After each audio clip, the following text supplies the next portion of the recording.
This is the famous Georgetown railway station, which, as you can see, has a very classical facade. I mean, from that photograph, it looks as though it has no roof on it, but so it's not a particularly impressive building. I mean, schools may well have been right. It's very plain and bland. But, of course, it's no longer there. It's gone. And it's supposed to be part of Ghana's heritage building, which has bitten the dust. And I thought that was predicted. Up to recently, that shed still existed on High Street. That seems to have disappeared as well. So I'm not sure the actual date of this photograph, but I'm assuming it precedes the renovation that Sharples was actually involved in, because he got the contract to renovate the bishop's house. And I think it was a lot of dispute, because I think he wanted to do something a bit more elaborate, but obviously he was curtailed to keep it fairly simple and modest. Because apparently he reused a lot of the old material and I'm assuming this building, by the way, is one which he would have designed, because the photograph dates from only 15 years ago, but I'm assuming it's still what the building he may have produced.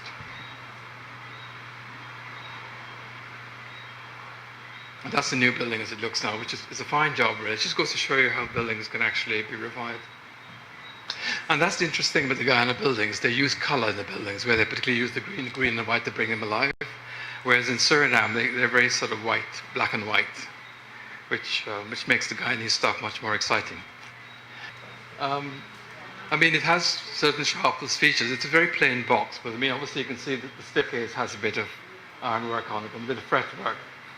And the columns, obviously, he used a lot of, he got away from the square brick columns and he used much more moulded columns, more sort of like Egyptian type of design, really.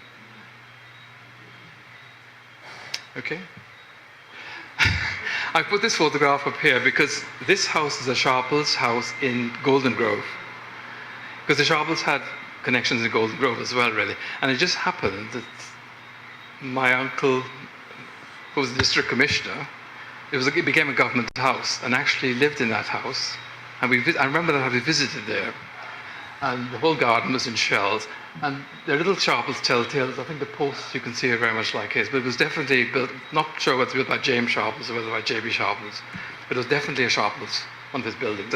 I mean, is this definitely a Sharples house? Because people who write about it say it could be Sharples, but it's not really defined. I don't know. I mean, it has all the elements. And the other thing I'm hoping, this is going to change in Guyana, that museum is the Walter Roth Museum and not the Ministry of Culture.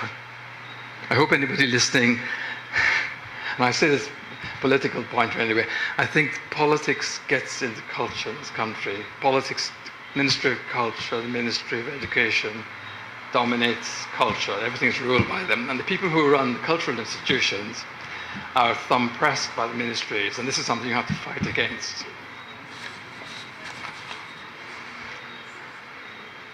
Yeah, you can see, for example, the typical Sharples columns, really, where he uses these design columns, which this is wood, but it looks as though it could be metal, it could be iron.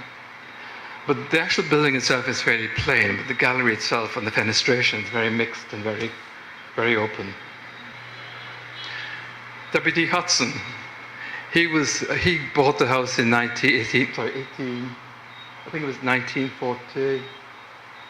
Sometime around 1944. But I think his family lived there until 1949, until the house was taken over by the Ministry of Education, and I think the legal people were there. Then obviously the Ministry of Culture took it over. But so yes, Hudson was one of the. I'm not sure where the house was built for. I think somebody lived before that, but he was certainly one of the early residents of that house, because he was, of course, contemporary people like Patrick Dogg and that rising generation of Creole Guyanese, which of course J.B. Sharples was one as well. So that's the house from the outside, and that's looking in. I mean, one of the important things about architecture in Guyana is you have to be inside the building. There's no point in looking at the building outside and saying it looks pretty. As you can see from this building, it looks pretty from the outside, but from the inside, it comes alive. You get the ventilation, you get the shade, you get everything else. So I think, and this is one thing I want to make actually, and this is, people need to be taken around buildings. There's no point in telling people this is a beautiful wooden building. They need to get a chance to go inside and have a look around. I mean, obviously, Murray House is open to the public to some extent, so they can have a look. But I'd like to think that places like State House, the President's House, and other places where the government will allow people one day a year just to come and have a look around. Because after all, it's all part of their heritage as well, really. I mean, you can go to places like the Cheddi Jagan Research Place, really, where you get an idea of what a private dwelling was like, really. And sometimes I go to the Cheddi Jagan house, for example, and I just literally stand in the gallery. And you just feel that wonderful breeze, and you think, gosh, wouldn't it be lovely to be able to have that breeze living with it every day. So I think the buildings are very important to be able to see inside, because you can appreciate the ventilation. I know security is a problem, and mosquitoes are a problem. Rain could be a problem, but I don't think that was a matter then, because most of the galleries were open balustraded anyway, so you had lots of free movement there. And this part over the doorway more or less summarizes the different types of things. You see the different types of wooden design. Obviously the Demerara windows with the rear coolers as well, which obviously act as a shelf. And then you have the different types of balustrades and jalousies and fretwork. So that sort of sums up, and a bit of fretwork on the top. So it more sums up the different styles of architecture.